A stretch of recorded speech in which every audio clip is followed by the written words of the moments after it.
Hello, my name is Daryl Hanna with Diversity Inc. Today I have the pleasure of speaking with Editha Rosario. What was that moment for you as a Latina to realize, when you realized that, you know, being a Latina in corporate America would be different? I'm actually half Asian, Really? so I identify as a biracial Latina. If someone is identifying that way, they already are setting themselves apart. I grew up on the west side of Chicago, so I grew up around people of color, and then I went to school around mostly white people.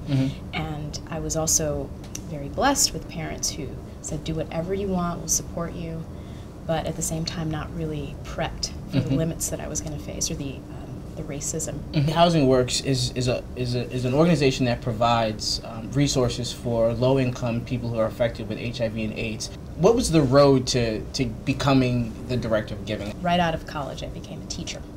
So I was acting in the evenings, and then I was teaching high school students, and really found that even though I loved being an artist, that service was a big part of what I wanted to do with my life. I became the executive director of Intar Theater, which is a Latino theater company. I looked for different outlets to do nonprofit administration. AIDS and women's health issues are very important to me. What are some of the resources that Housing Works has? We provide health services and housing and prevention services, but we also have a number of social enterprises that serve the mission. We have a chain of high-end thrift stores. We have the Housing Works Bookstore Cafe in Soho.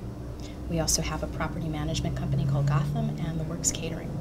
The social enterprises not only help financially, but they also help spread the word about the cause and the specific work that we do. What was the inspiration behind starting Housing Works? The founders of Housing Works come from the group ACT UP, which was one of the main AIDS activist groups in the late 80s and early 90s. The inspiration was activism, because not only do we provide services, but we also advocate for policy change. One way that we continue to honor that inspiration is through the Keith Kyler Awards, which is an AIDS activist awards ceremony that we have every year. How do people get involved? We have a large pool of volunteers that are very much responsible for helping us run our businesses. Thank you so much.